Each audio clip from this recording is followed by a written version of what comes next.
Oh, Nico, why don't you introduce yourself? Good morning, my friend. I used to have an association, a nice little diatribe, but I was discharged by my volunteer, whatever. So I don't know what that all means. But the point is, I'm happy to be here. Happier than I can explain. I was jonesing for a podcast. Yeah, I held off a little this week. I was going to do, as we know, when we got finally some news, we had Star Wars news, and I love how always, we start this out talking to nobody, but I know there are viewers out there because we get a lot in this syndication, as we've said before. I think Sunday mornings, we get, we'll get about 10 people coming in here, but I've been doing recorded shows, and I like the sort of live show. I like the tightrope of a live show, and I'm like, Nico, let's do Star Wars. We just heard this news. They're going to have a female-centric, female-created Star Wars. Has to be Dr. Aphra, but there are other possibilities. And Nico's like, sort of hedging, hemming, and hawing. So we went back to the drawing board, and we came up with well, I thought it was contrary to our style, right?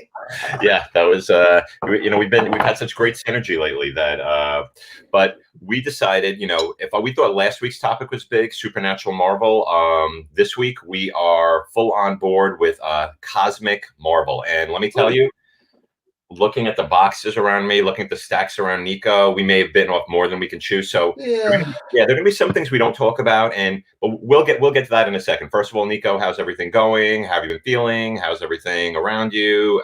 Have things just now hit a new normality around you? It's still strange. I've managed to continue my casual work attire, which is pretty sweet. So one of the guys I work with comes in sweatpants. I'm not quite that bad. But the other day he's like, you dress like somebody who wasn't cool enough to go to punk rock shows when they were a teenager, who's trying to go to hardcore shows now as a 40-year-old man. Wow, that's fucking dark, bro. It's dark. Punk show, I'm trying to think what I used to wear when I used to go to my Dead Milkmen concerts back at CBGB back in the day. But good reference. You don't look like you're trying too hard. If you're trying too hard, people know. But I'm glad things are going well. I know. Yeah, I was like, I just dressed like this. What are you talking about? These are just my clothes. Well, my wife and I and my kids, we're all doing our homeschooling. So, it's basically I wear a shirt and then like pajamas, short bottoms, whatever's going on there for my 5 Zoom meetings a day, for my check-ins with kids all over. So nice. I'm trying to figure out, I have a stack of 1,000 comics that I wanted to give out, and I'm trying to figure out how to give them out during this time. So awesome. Yeah, but no one wants my COVID comics right now. But it was a pretty slow week overall.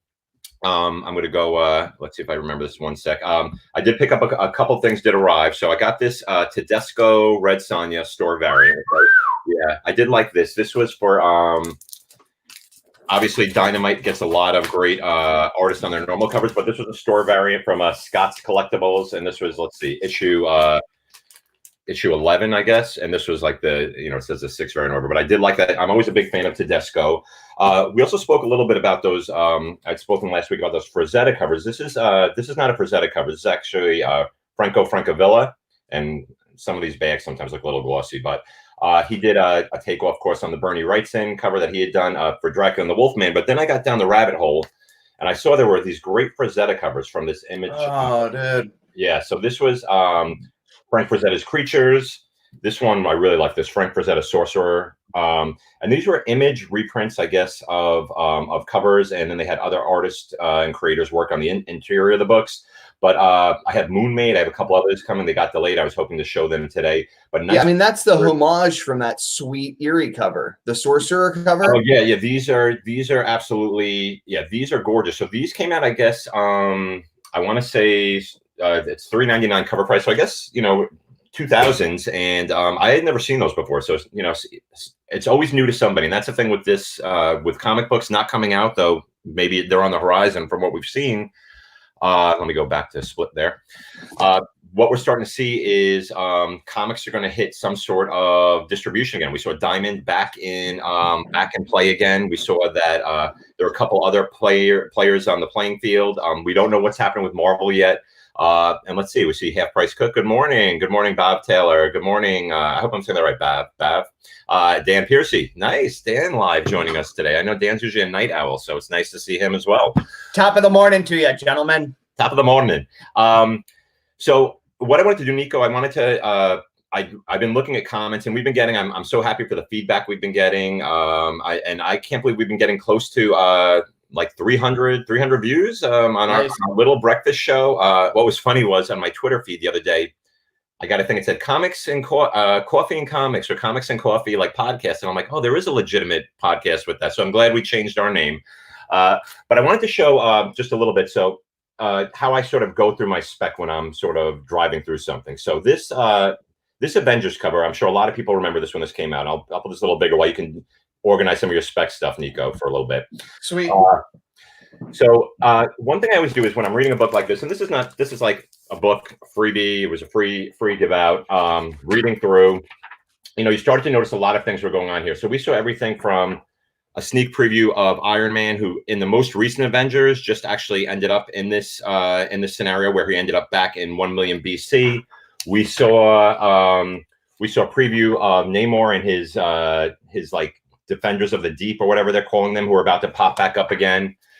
We saw the Squadron Supreme, who I'm going to talk more about in a little bit, but Squadron Supreme has been popping up everywhere lately. So this was one of those books where they're throwing out a lot of things of what's popping up. In fact, you even got, as you went further, you even got that first appearance of that sort of what happened to the Avengers. Remember, we saw a Brood Thor, we saw this Captain America, we saw Captain Marvel go back to her binary form.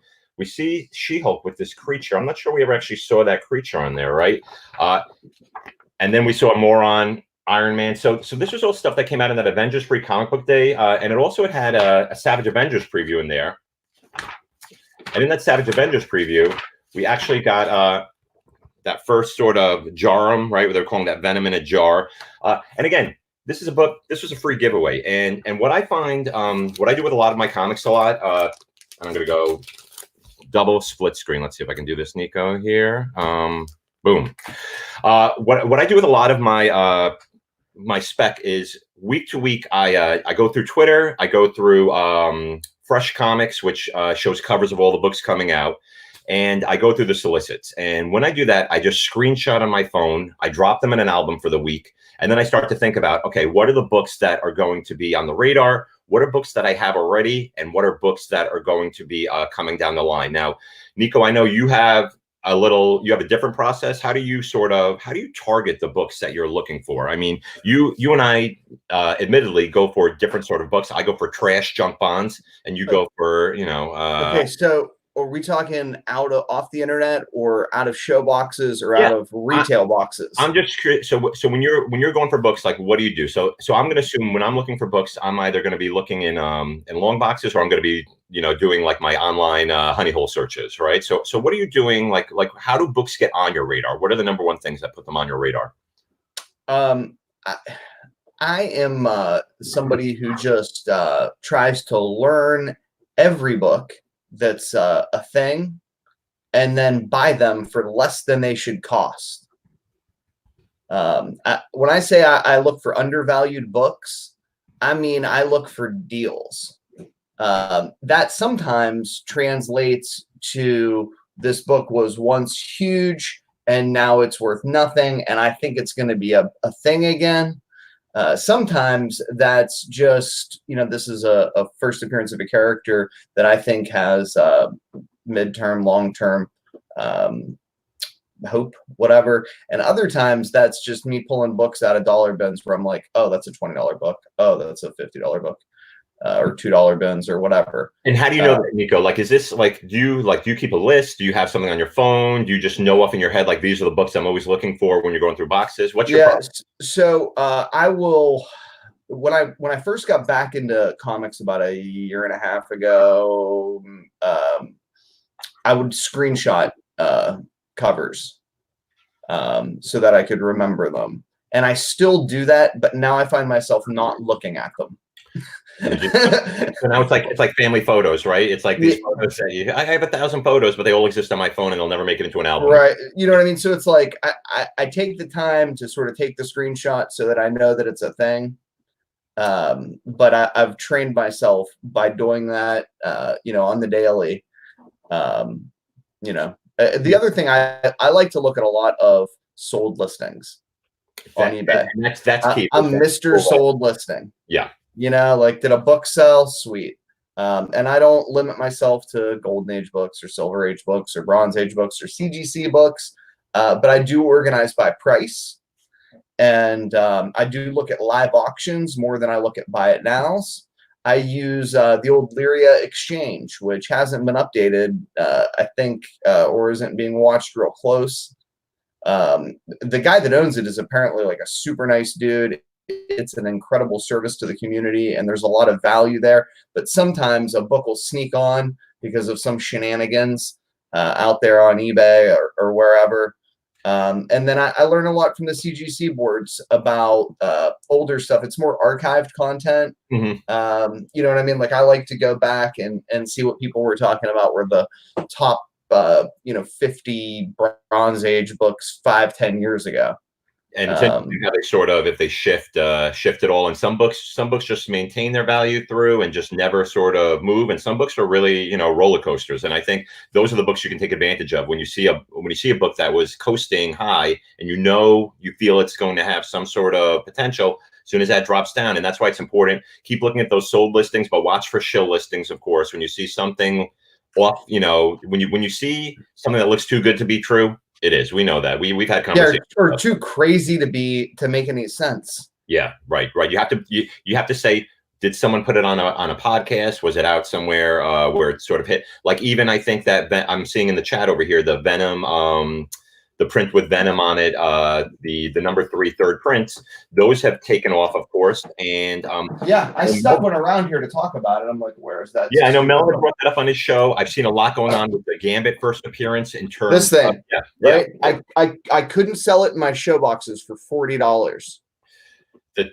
That's, and now it's like $1.25 now or something. I was like, yeah, this is a book. I'll be pressing and listing that thing. It's crazy. And then I know there was a whole debate about whether that the store variant that came out that had null on it, and we know that the stores get the information ahead of time so they can pick and choose what they think is going to be a big sort of seller. And I know there was that store variant. I don't know if it was Scan or it was one of those painters who did one that there was a debate about. And me, I try to stay away from those. Like, when I'm buying that Red Sonja Tedesco, I'm not buying that because I'm expecting it to blow up. I'm buying it because it's a beautiful piece for my PC. And if Red Sonja does ever hit the screen, then you're like, oh, that's a hot book that, maybe people don't know about. So that's how you should approach those books. I've had such good luck with store variants because I've bought so few of them that I'm like, not going to ruin my numbers now. Yeah. You know what I mean? Like, I got in on. Yeah. That's all it took for me too. I made one mistake and I was like, oh, it'll be another 18 years before Let's just say, that's Scan number 5, correct? CK3. So that was me with that Ghost Rider, that 9.8 Ghost Rider that's now going to be sit around forever and be part of my PC until it ends up in a landfill somewhere where plastic will never rot away. But what you said was a perfect segue, Nico. Before we get into it, I wanted to spend about 10 minutes. I actually wanted to show this week sort of what my screenshots look like on my phone. And nice. I just see, and again, we didn't talk about that. We just do the same things. Yeah, Nico and I do talk offline, but we never talk about comics. We talk about anything, but we talk about life. We talk about like our jobs, other things like that. So this cover right here, this was from King of Nowhere 3. I thought it was sort of a perfect sort of cover for our times. It actually came out about 3 months ago. I reached out to the artist Martin Marazzo, and he's like, little did I know how prescient that would be. So that's a great cover just to look at down the line. So I'm gonna now, let's switch over to my little thing here. Let's see if I can do this and if this works. Okay. Are you seeing that, Nico, or no? Yeah, we see it good. So the first thing, we spoke a little bit, and we're gonna go back to this. This was the updated movie release date. So you have time if you felt that some books were now out of your range, if you were going for Eternal stuff, and now you're like, okay, people were really, the game's changed. Yeah. Shang-Chi, who I think I'd be buying up a lot of those books right now because they're, to me, when you're looking Spider-Man 3, Thor 4, Strange 2, The outlier here, because Eternals has gotten a lot of sort of press, Shang-Chi, like not a lot of people have familiarity outside of the comic world who know that's one of the coolest characters out there. I would be looking for more things and keeping my ear to the, you know, sort of the rails to hear what's coming up there. So now I'm going to go through some of the things that I've noticed on my social media. So one thing, original comic art, and I spoke a little bit about the creators for comics, and these were auctions that we're putting off. So this is the great Olivier Coipel, who is a French artist. Loved his work way back. He did Legion Lost with Danny Abnett and Lanning. This was a Rogue Savage Land. Rogue Savage Land is, whenever I see that art come up, it drives people crazy. They love this. Right now, it's at 54 bids, $9,000 for a 9x11 original art piece of Savage Land Rogue. That's gorgeous, incidentally. Yeah, and he's one of the most underrated artists in and he's not a cover artist. He is an interior artist, and his work is beautiful. Something we brought up last week, Mouse Guard.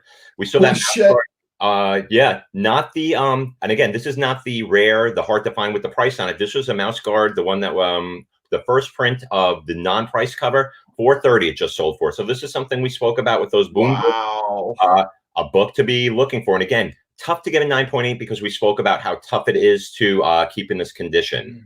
I'm going to keep going here. So now I start to look at, so my next process is I go through Fresh Comics, and they have solicits all the way up to July 1st. And obviously things have gotten bumped back now. Things that were supposed to be out 3 weeks ago have not even come out yet. And we'll see some of those books on here. But Phantom X is going to get one of those giant size X-Men. So immediately you start thinking again, new X-Men 128. So in my little screenshots, I keep a book that's coming up, and then I keep the book where they first appeared. Wolverine 2020. This was supposed to be all about originally that EXE X-Men, and then they shifted the gears, and now this is about Albert and LCD, who you may remember way back from that Wolverine 37, where they made their first appearance, and they actually came out of that whole Reverse storyline with Donald Pierce. I don't know if you remember that. So super cool, dude. Yeah. I feel like my childhood is crescendoed. Oh, if you remember these were great, and Lady Deathstrike there on the yeah. cover. Talk about a character that people have forgotten. Lady Deathstrike's a sweet character who would be amazing on television or in a film. Oh yeah, my goodness. And for those who don't know, and this is Albert on the cover, and LCD is not on the cover, but she was like a little girl, and it was supposed to basically be she was an explosive that was going to go off, and then she ended up being programmed the wrong way, and she was given a genius intellect instead of a child's intellect. So then she reprogrammed Albert, and they helped Wolverine, and then they were just recently brought back to online again. So they're what's Elsie's first appearance? You know, same book. They're both in that. Oh wow, they're a package deal. That's awesome. Punisher Barracuda. So we've been seeing some great covers on this, including some. I think Declan Shalvey has been doing some great. Like each cover has like a spot of color in that. But I like this cover, and this makes me think of this Barracuda from the Punisher Max 31. I think I brought this up a while back, but he's a great villain, but not straight up villain character. A great sort of antithesis to Punisher, and I could see him sort of picking up some interest. So that Punisher 31, that this book was supposed to be out already, actually, this Barracuda book. But again, you can go back and grab some of those 31, the Max ones. Yeah, and that Max one is arguably the I don't know, my favorite kind of like not worth a ton of money, but to me it's worth everything comic. To me, and the Tim Bradstreet, I mean, gosh, the level of detail in his books, and I know some people love just shark covers, and basically in Barracuda you can see in the background sort of over there in that cover. Wrapping through really quickly, I brought this guy up so many times over and over again. He's on the cover of that Bounty Hunters that's coming up. And again, people are, and I'm going to pop back to us a minute. Let's see if I can do this. Uh-oh, I just went to the Department of Ed, so that's great on my other line here. Hold on. My man. There we go. All right. I'm going to go back to us here. Okay, so obviously I've spoken about this every week. I think I've spoken about the Star Wars 16 cover, but I'm telling you again and again, this Bounty Hunters thing, they are pushing this hunter character, Mandalorians. Yeah, and again, he could pop up there. He could pop up anywhere down the line. I'm gonna speak more about this on May the 4th when we pop up over there. Let me see if this keeps working here. Can you see? Are you still on? Are you? Let me see. Let's see what happens there. Oh yeah, good. This is working out all right. So Squadron Supreme, Empire. So Empire they just had the first prologue book came out, and I started really looking at those Empire books, and we're going to go a little deeper into those about some of the cosmic books today. But I'm seeing Squadron Supreme pop up there. I'm seeing them pop up in Taskmaster. I'm seeing them pop up in Avengers. And to me, Squadron Supreme is one of those groups. They were the Justice League sort of parallel.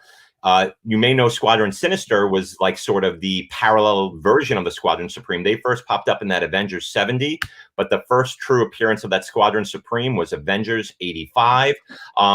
And I think that they're being given a big push right now by Marvel. They're popping up as sort of, Phil Coulson is ruling this governmental sort of watchdog group. So I think Squadron Supreme, again, one of those groups that's sort of underrated. And again, these books aren't going for a high, like when you think of some of the books of that era, I think if you get a Squadron Supreme appearance, Avengers 85, worth it.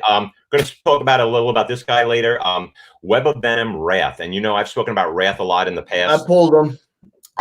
So this is an EM Gist cover. EM Gist has come on the forefront lately. He's been doing a lot of those Conan covers, the regular Conan covers.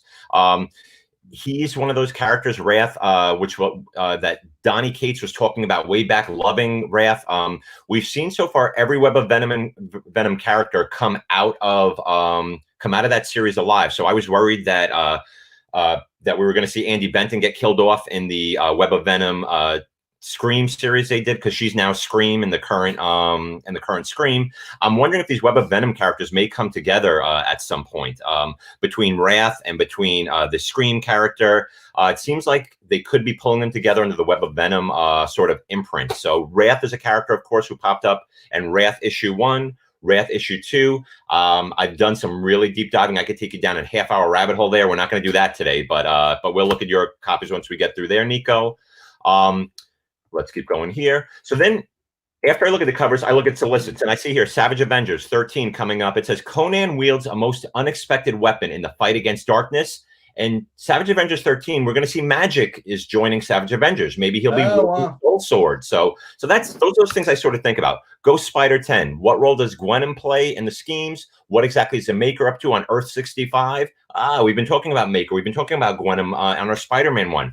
That Spider-Gwen 24 and 25. So Gwenom coming back in a big way. So reading the solicits. This is not due out till May 27th, but already weeks ago I was thinking about this. I love this cover. I should have this cover already. And again, do I think this cover is going to blow up for Venom 25 with 200,000 copies probably coming out of that? No, but this was a ratio variant, and it's one of my favorite artists, Zafino. I know a lot of you have seen this cover already. Nakayama, X Factor 2. We don't even have X Factor 1 out yet, but they're doing these dark variants. I love David Nakayama's like cartoony work. He does a lot of serial box work. That, of course, is dark variant versions of Psylocke. Lorna Polaris, and of course Rachel. I won't even say what name they're calling her code name. Spider. Love this Francavilla cover. This is a new Dynamite book coming out. Franco Francavilla, one of my favorite artists. Ghost Rider, Del Mundo, Marvel Zombies variant. So then I start pulling covers that may pick up some heat, right? So these are going to be books that I'll hold on to, get rid of quickly. And then what I start to do is I go through my Twitter feed for the week. Extraction. Did you see this movie yet, Nico? I didn't. Is it already out? So it came out on Netflix, I think on Wednesday, maybe. Okay. I heard good reviews. I heard it's ultra violent, more violent than the actual book was. There was a comic book called Ciudad that came out, and Ande Parks was sort of the creator on this. So I'm always looking when creators sort of are talking about their books. We know more than anyone who does that. Donny Cates. So someone said, is Venom Let There Be Carnage title teasing a secret villain that's even more threatening than Cletus Cassidy's Carnage, with a big picture of Null? And then Donny Cates is like, yeah, I mean, that'd be pretty sweet. Yeah.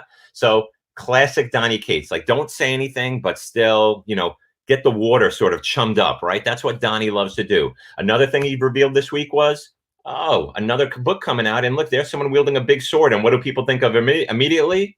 You remember what book he had that he's working on a movie now with a big sword? So people started thinking God Country right away and saying, oh, is this a prequel to God Country? And he said, well, there may be a connection, but I think what we found out is Donny Cates just loves big swords. I don't know what that says about him. I know he has a loving. People like big cars. Yeah. Yeah. Hey, and remember what I said with I can hold the comic with one hand, Nico. Come on. Big hand. Hey, Can I ask you a serious question? Yeah. Does everybody remember when Donny Cates used to bellyache because the people at Sony wouldn't talk to him about Venom when they were making the movie? And now we've got Feige as with some creative control. The question is like, really, will they invest that much? Will they make that much of a commitment? Put that much of their property on the line with this tenuous relationship with Sony to do null? No, I don't know about all that. Yeah, my short answer. I don't know. It doesn't make any sense to go that route yet, right? You're gonna have Venom, you're gonna have Carnage. What I would think is maybe you do a backdoor like that Silver Sable Black Cat, like maybe you drop something in that way, like on the periphery. I know they had those are properties that are still under that sort of auspice, but no, like that doesn't make any sense for Marvel to put. I mean, to Sony, why would Marvel say, "Hey, Sony, yeah, do this character that has become this sort of the zeitgeist of this of people who like Thor, of people who like Venom, of it's connecting all these different things together." So it doesn't make sense to me. Well, it would require a commitment for Chris Hemsworth and what's his face, Tom Hardy, for like into their like 50s. Yeah. Oh, yeah. But you know what I mean? Like it would just be like this profound commitment of time. That's not gonna happen. Look at Harrison Ford. How about Woody? Woody would be like 80 by the time that they got Maximum Carnage done, or you know what I mean? White men really can't jump by the time they filmed that one with him, right? Yeah, the poor guy, he did like a walker. So I mean, Cates is cute with his tweets and stuff, but God forbid that anyone run out and give it credence to that kind of stuff. I think it's just tongue in cheek from him. And he just bashed that Venom a bit as well. So Tank Girl is going over to Albatross. Tank Girl has never really blown up, but again, it's things I'm keeping in my mind, like Eric Powell playing around with Tank Girl a little bit. I love Tank Girl as kind of like a property, but and the Tank Girl I think was always underrated. And that Laura I've never had that first appearance in high grade though, dude. That book is such a pain in the butt. That magazine's it's huge to begin with, and they all come from across the pond, and they just get wrecked. Oh, of course, all those books across, especially anything bigger from the UK, and I can tell you that that Laurie Petty movie was actually really faithful to the source material of Tank Girl. When I was a kid, dude, that thing was excellent. Oh yeah. But that's what I thought. But it bombed big time. Yeah. So the reason why I'm showing this is not just to say, okay, here's what it looks like, but so for example, why I do things like this is like Bitterroot. I saw this Bitterroot that had come out right away. This was November. If you look at the date, this was on the old MeWe page, and I still have about 500 posts that you can look back on. November 23rd, I said, "Oh, lightning round," and I saw the Bitterroot, and I saw that Do the Right Thing cover, and then I said, "Oh, December 3rd, here's the upcoming variant for issue 6," and Sanford Green was pushing it, and then lo and behold, we started to see this book once we got into 2020. There it was, number 2, that 1 to 10 variant, pushing $125 to $200. And again, this is a reason why I sort of push these sort of books out. And they're not books that are necessarily going to pop immediately, but when you see a book that gains your interest, you want to be looking for that. And the final thing before we move into Marvel Cosmic, and this just sort of tie in, I look at these, what I call the preview panels that Marvel did. I showed you that other Avengers book, but I thought this was a really nice one to take a closer look at. So as you're looking, you can see they talked about, this was more history. Hold on, Gary, we can't see it. Oh, you can't see that? Uh-oh. No. Wait 1 sec. Hold on. Oh, there we go. Okay. And I'm going to make it bigger now. So this is from History of the Marvel Universe 6, right? And in this one, there was a panel where you saw the Age of Khonshu, which we knew, well, here, I'm going to show you as we go through it. You had the interstellar reign of the half-breed. You had the rise of the outlaw generation, the King of Black, the wedding of Tony Stark and Emma Frost, the tragic fate of Luke Cage and Jessica Jones. And now this is Galactus looking at things down the line with Franklin Richards of what could happen.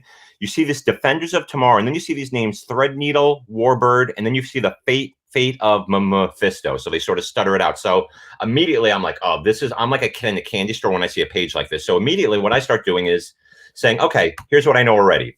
Age of Khonshu is the Avengers storyline that's coming out. It should have been out already. Jason Aaron, all these Moon Knights across time. I brought up that Moon Knight annual.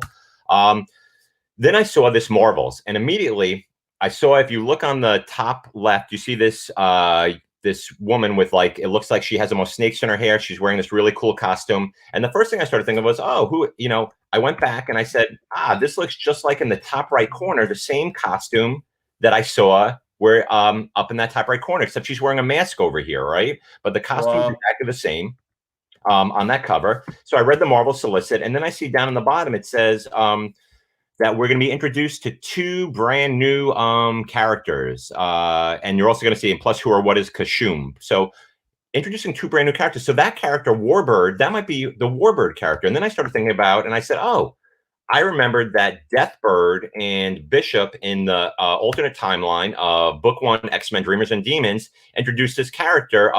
Hair was kind of similar.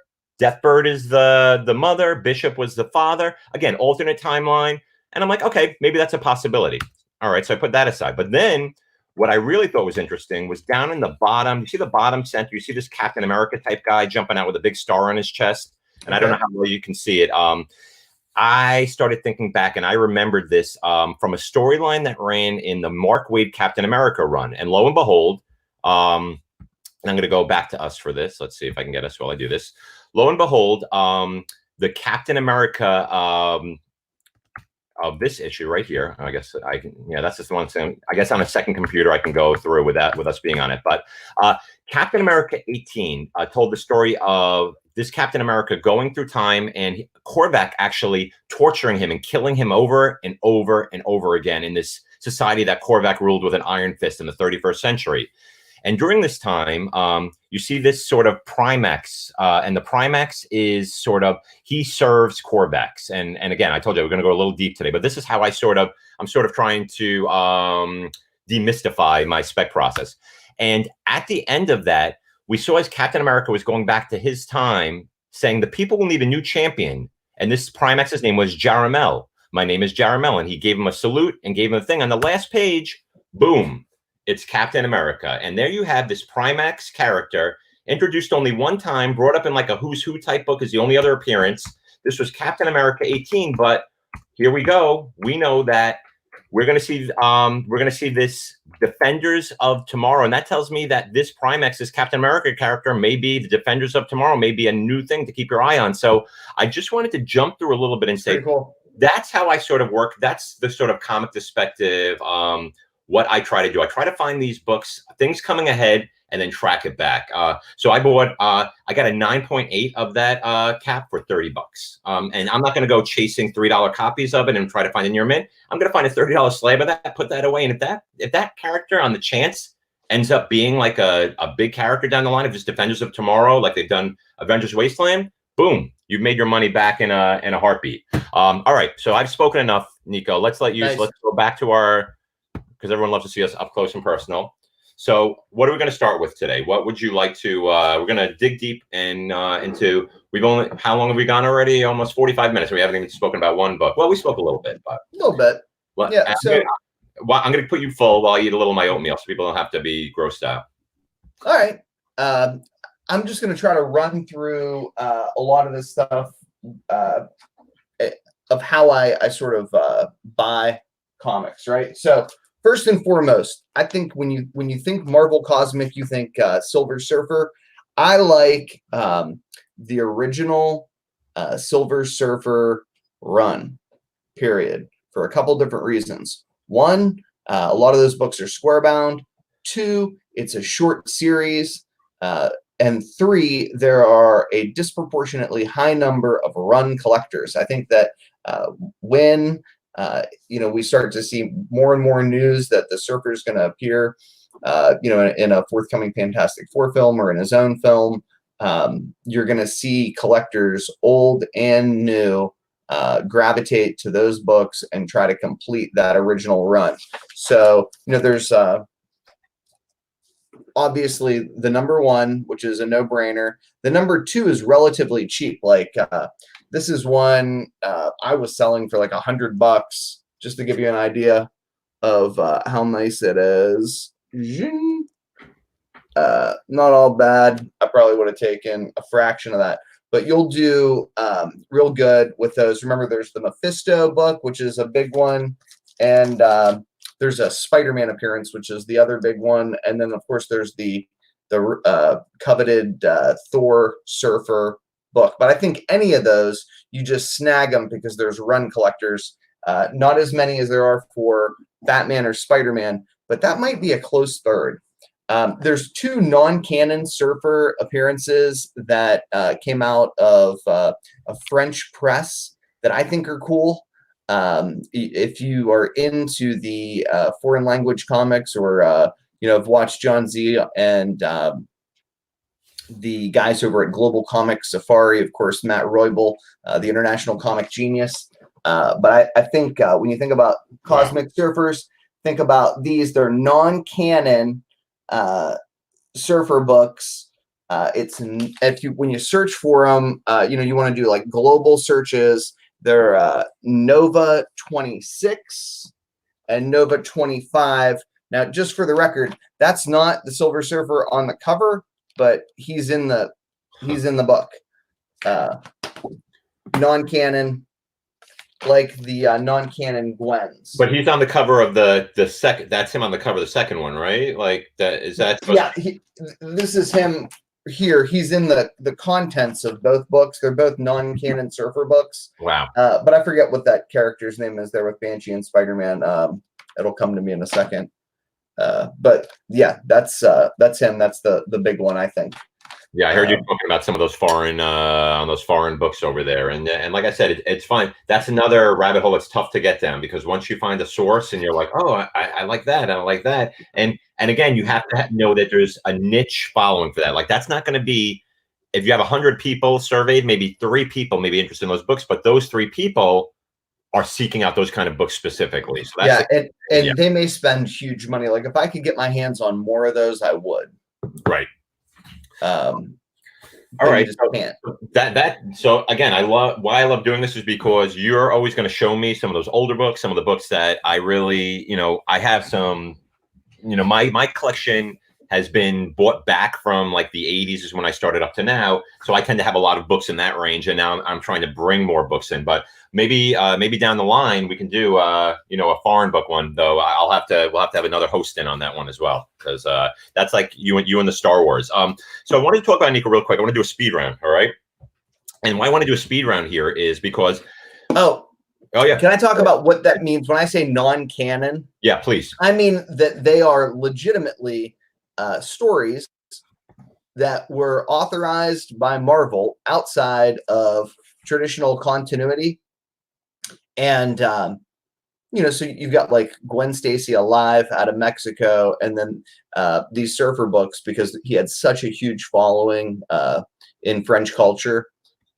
They just wanted a couple more Surfer stories, period. So anyway, sorry. And I was thinking of like Mobius might be. I was like, oh, maybe there'll be a cool Mobius cover on those Surfer books, right? It'd be sick. But I got Mobius Surfer over here somewhere. Oh, that to me, that's what it's all about. So I wanted to really quickly run through and say what we're not going to talk about. So we're going to try to highlight some things that are not on the radar. So I'll show you books, but we're not going to talk about. So we're not going to talk about this Avengers 257 Nebula. That spec never does anything to me. I love the character, but for some reason, it's dead on the Nobody cares. Why is that?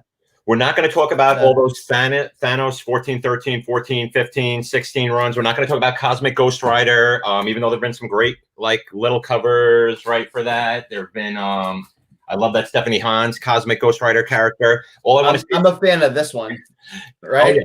Oh, yeah. Of course, because that's the Black Surfer who, again, to me, that was sort of, if you look at Donny Cates' track record, Death of the Inhumans, which is actually right in front of me for some reason, fizzled out, and even that character is running in Captain Marvel, looking at Vox and Vox Supreme. If you look at what he did with Silver Surfer Black, to me, he has as many misses as he does hits. Like, he's throwing so many things out there. And again, just talking about the Cosmic Ghost Rider, I know, we saw it done, better here first with Space Punisher by Frank Thierry. And then, of course, what drives people really crazy, because they love that run, right? The Marvel Knights, where you have the Punisher as Ghost Rider. Of course, these are different characters than what Donny Cates envisioned. But again, these are not original ideas. Like, I think Donny Cates is like that kid who took everything, a little bit of this, a little bit of that, a little bit of Jack Kirby, and a little bit of what he saw going on with Jim Starlin, or a lot what he saw going on with Jim Starlin, and he's connected that into what he's done. He even came out recently and talked about, I think early on with this Death of the Inhumans when he was doing Vox, about, at first you're saying, oh, this was an influence, but of course this was influenced by the Earth X Alex Ross design. I mean, you have to know that this came from there. Another the best thing to come out of that, actually, that box run, and what happened was, I love this cover. This is one of my this is one that I really dug. This the color spot, the color spot Mark Brooks, one of my favorite artists, and again, Virgin variant. Didn't pay a lot for it at the time, and again, don't run out and get this book when you're paying a premium for it. Another thing we're not going to talk about today, but I'm going to show you real quick, is that Secret Avengers run. If you're into really going down a rabbit hole and finding out about this thing called the Abyss, which ties into symbiotes and possibly Null and possibly Wrath, go back and check out my my earlier Comic DeSPECtive video on I think I call it Null and Void or something like that. So nice. Go back and check that out. I really dive deep into this. I'm supposed to do a part 2, but the Wrath book hasn't come out yet. We're also not going to go into any Hickman today, but Hickman's done a lot. Are we going to go into Hickman today, Nico? No, right? No? Hickman? Yeah, we're not going to do any. Yeah, I didn't do any of that. Well, the reason why there's just so much. Well, the reason why I bought up Hickman was because at the as his Secret Wars run starts, his Secret Wars run, the end of his Secret Wars run is actually the beginning of a run we're going to see in a little bit that has to go with the Infinity Countdown and Infinity Wars. That's where we actually saw the Infinity Stones recreated and destroyed and coming back into play again. So the Infinity Stones obviously play a lot into what we're doing. Also, obviously, we're going to do I think we're going to do a whole Hickman episode on Fantastic Four. We did his X run already, but I think I'm going to have you go back and read this, Nico. Homework. We're not going to do the Planet Hulk run, even though that's cosmic, right? Like going down from the space. Yeah. Incredible Hulk 105. We know we've seen this this Hulk, the War Hulk, pop up most recently again. Speaking of Hickman, this Shield run, talk about cosmic and really taking you down like into a loop. This is worth a read. So I think we're going to do a Hickman special show. And then finally, what we're not going to go into, but I think you can't touch cosmic without, because this is going to be a special show once we find out more. Secret Invasion, right? This is always the cover to go after. This is that McNiven sketch variant cover, the toughest to find. You had like a third print Lian Lu cover. You had all the regular covers were beautiful down the line. Secret Invasion is obviously something Marvel can do. Once I think Disney Plus and some of the Marvel stuff comes a little more into play, and once we know what's going to happen post-COVID. All right, so that's what we're not going to talk about. What are we going to talk about today? And I thought, I don't know where you talked a little bit about the Silver Surfer, Nico. And yeah, it was just to kind of transition into this like Little Surfer. We could do a whole show. Little Fantastic Four. We could do a whole show. You know what I mean? Like, so I've just kind of done breadcrumbs of sort of like the key books. I think the cool thing about Cosmic Marvel is that's where we're headed, right? With all of the television and all the film stuff, but everybody's forgotten about it. I mean, all those books are down. There's huge opportunities. I've never seen prices so low on some of this stuff since I've been back in a year and a half, and it's pretty sweet.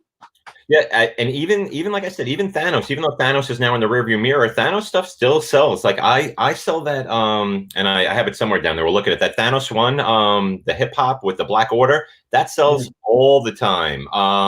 Yes, thank you, Andrew. I'm glad you enjoyed our lightning round of what we won't talk about, because there are literally so many books here that I don't know what we're gonna get. We probably tackled more than we should have, Nico. Yeah, probably, but it'll be fun. Do you have? So we always like to. Are there any characters that you like so obviously you're going to touch on some of the big keys, and people know those already. Like, guys, this is not the show to say like, oh, go seek out the the first, right. Like Surfer 1, Surfer 4. Like I excluded those because they're not that far down. If they are down, those kind of big boys, they never go that far down. I don't know that either of those books are down. I know that a lot of books are down, particularly Silver Age books in the COVID comic economy. But what I try to do is, or what I'm trying to do at least, is spotlight some of the mid-range keys that I think have huge potential if things pan out the way that I sort of anticipate them, and ignore those like real big blue chip books that are out of people's price range, or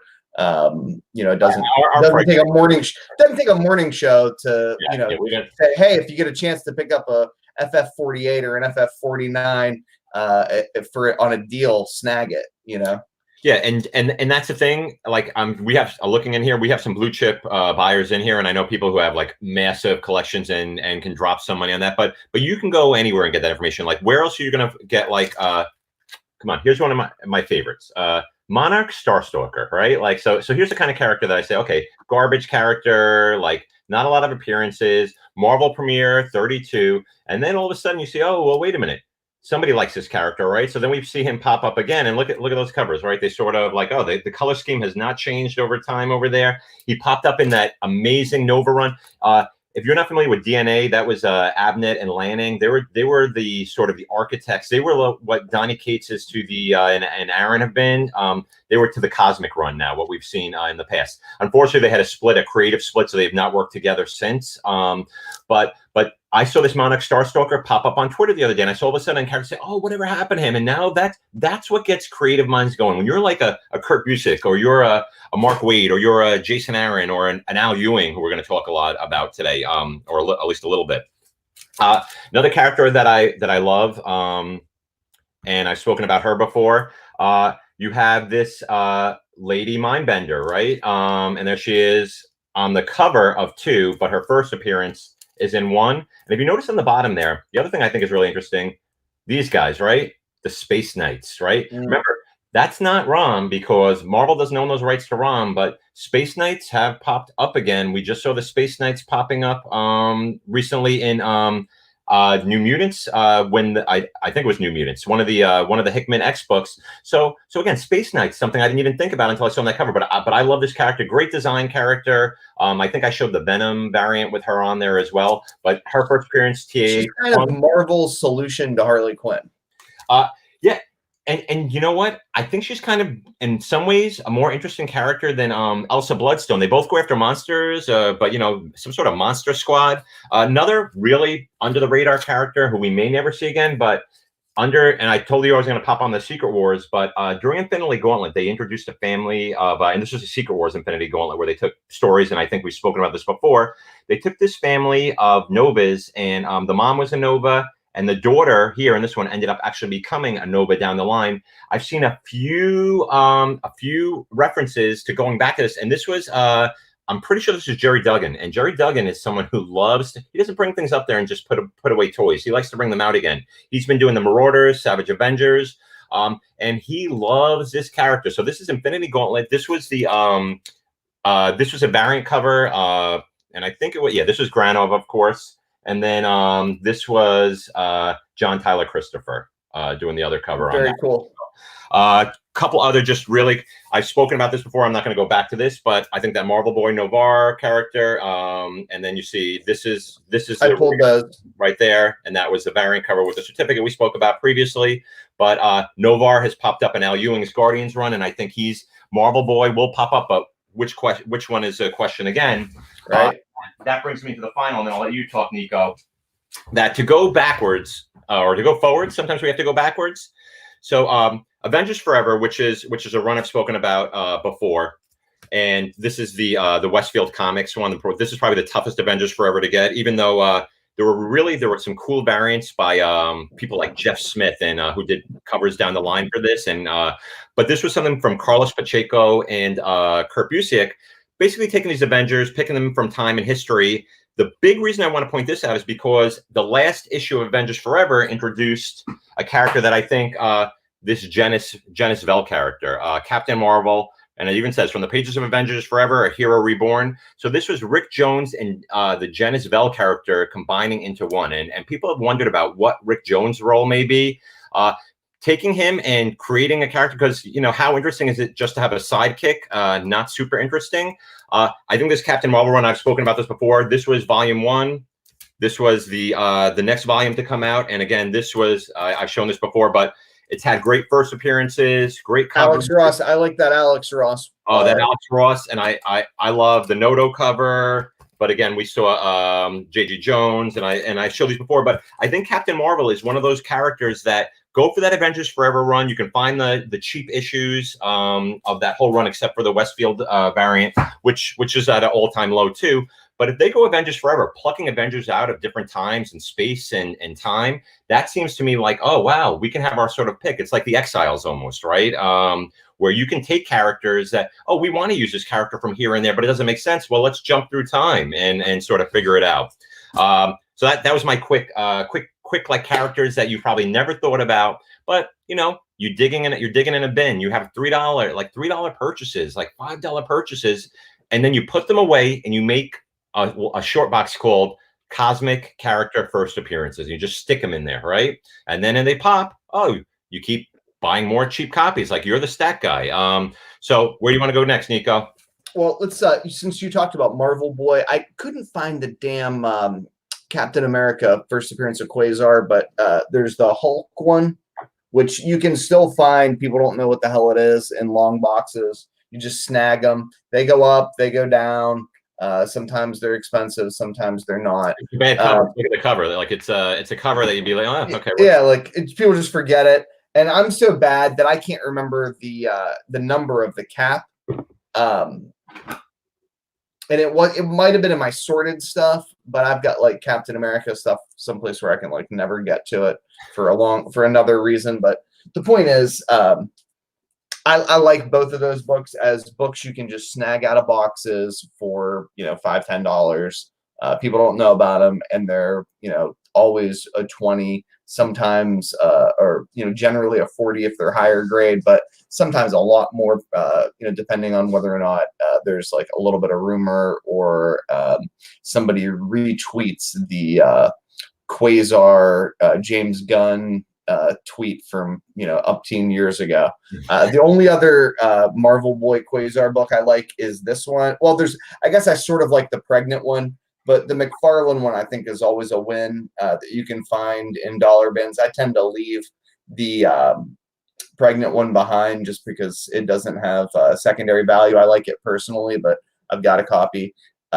This one I think is a winner because you can always sell it, and I think you know, if they ever do a Marvel Boy or a Quasar-ish character of some kind, that'll be one that'll have longer term value. Yeah, absolutely. And you know, you got me thinking about when you're talking about James Gunn. You got me thinking about like Rocket Raccoon, right? Like characters like that who have like I think that is it the Marvel premiere? Is that where he I want to say Marvel. Before not the Hulk 271, but Marvel Preview 7, I think, right? That's right. The Satana cover is super hard and high grade. You know, again, that the Hulk first appearance of Rocket has been up, down, all over. He's a beloved character. And, you know, I think the key is just, again, to buy at the bottom, because that happens. Probably right now is the bottom. Who the hell knows? When was the last time anybody thought about that book? Yeah. Or the Satana in high grade. Lights out. I love those big books. Now I've got a cover personal, by the way. That Marvel Preview 7, which I don't have a copy of, but that's like that's a beautiful book. And again, at that point he was called Rocky Raccoon still, like the Beatles song, and then they changed him to Rocket once he came over to the Hulk. And the great Bill Mantlo, who is like we have to give some credit to for creating that character because he was pretty amazing creator. Yeah. Now, when you think about the forthcoming Guardians film, I think obviously about Adam Warlock. I think his books are at an all-time low. I was real tempted, and I've been trying to not buy to save cash for like a real big buy that I've got my eye on. But I was real tempted looking at the first full appearance. There's the FF issue and the Thor issue. I'm talking about the Thor issue that was raw and high grade and went for nothing. And that was last night. The one that I think is interesting because there's sort of a split of authority. Some people are like, it's over. They didn't include him in the Infinity Saga. It's just going to be like one of those plot holes in Marvel history. We'll never get the or they'll resolve it by landing on it with a spacecraft or something, and it'll just be done. There's a lot of Warlock fans. He was like a cosmic messiah, for lack of a better description, for a lot of people who love Silver Age, love Bronze Age, love Copper books. Warlock is a big deal. The ancillary character, Magus, I grab them, but I'm like careful to try to grab them in high grade. Right. I see no other possible villain for him. If he appears in Guardians, he'll get his own movie and he'll have a villain. Period.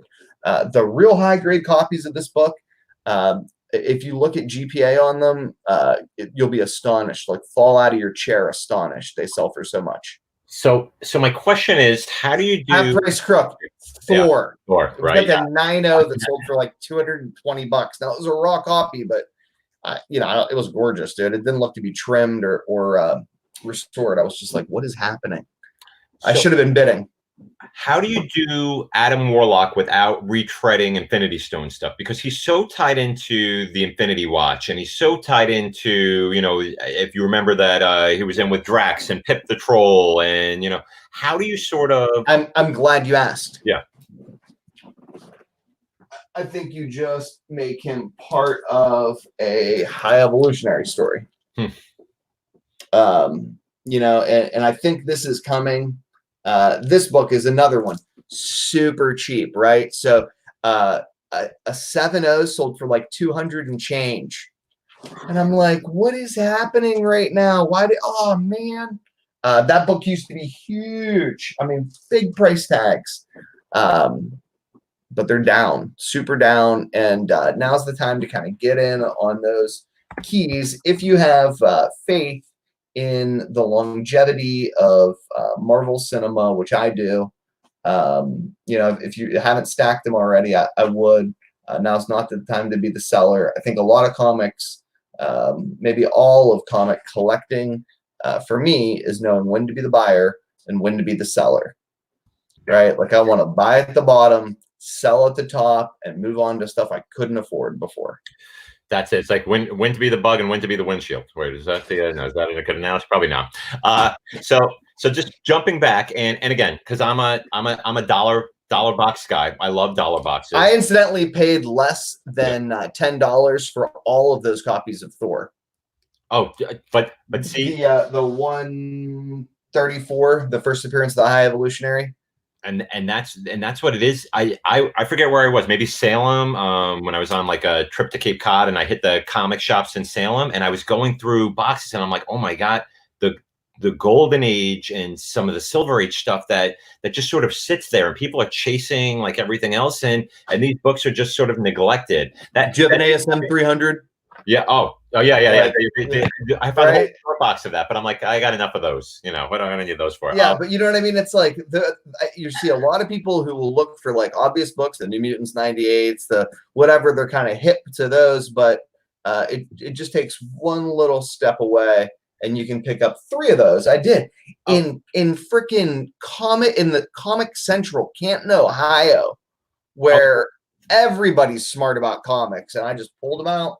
Well, that's what I was on a step stool because it was the 3rd layer of boxes up high, and it was deep in the back of the boxes, and the guy's making fun of me like, "Hey, what are you doing up there, kid? Having fun?" And I'm like, "Having fun.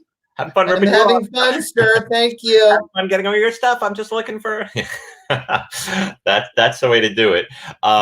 Again, I love the show, because we have listeners who listen back and forth, and some people just love to read books, and they're not seeking out a first appearance, they're not seeking out anything, but they like Scotty Young is a guy who has been getting a lot of attention, right? And his Rocket Raccoon run was actually really, he did all the covers, he did these out there covers, and Scotty Young covers. As the book went on, the print run dropped lower and lower and lower. I love that cover of just the whiteout cover with strong, good. Yeah, that was 7. And again, these are this is very like this looks like every cover we see with the Deadpool and Spider-Man with all the weapons, but of course Rocket. These are like literally dollar books that like Scotty Young has an audience. Like people are at the Scotty Young. Paul, I'm not a New England guy. I am a New York guy. You can't tell Brooklyn born, but I love New England. Every summer we're up in Cape Cod and Gloucester. Yeah, I said that right? I said that like a New Englander. The other thing I want to talk about, because you were talking about Guardians of the Galaxy a little bit. I think we have to talk on, and when we can't go through the whole role of it, but I think you have to, the big elephant in the room for that is, right, we have to look at Annihilation a little bit, right? Please, because I just grabbed them and didn't sort them, and I'm going to learn while you talk. Yeah. Thanks, Gary. So the Annihilation Prologue, so, there are a few things with Annihilation. Obviously, Annihilation led into Annihilation Conquest. Annihilation Conquest, the final issue, is known for being the issue that introduced the modern Guardians of the Galaxy, right? So Annihilation Conquest 6 is a big issue to own.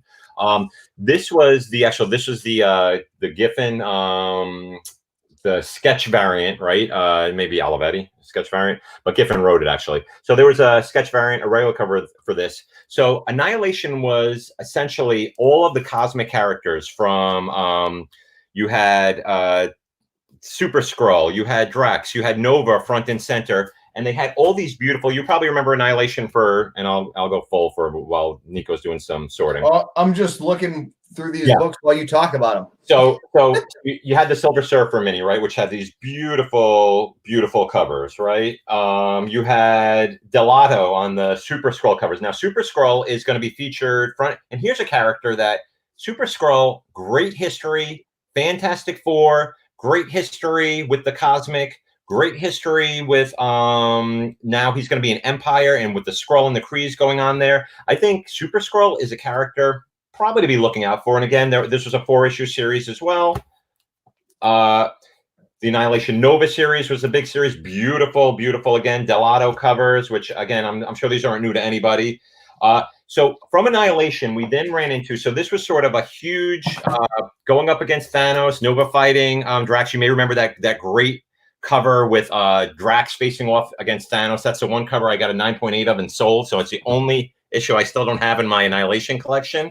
But that led into the Nova series. And the Nova series really set, I think this is what reignited Annihilation, and Nova set Marvel's Cosmic back. It made these hot books again. And again, those names, DNA, Abnett, and Lanning. And I'm going to go split with you over here, Nico. What were you? I'm saying that, no. Oh, yeah. So obviously. Not what we're talking about. Yeah, but. What we're talking about. But Gary, again, right, yeah, but right. So this is a Nova that spin of Annihilation, and again, I'm a cover guy. Like, I love these ground up. This is probably the one that most people have chased after. This cover, right? This is the issue 8, and this, of course, is known for the interests of Cosmo, right? The Russian space dog.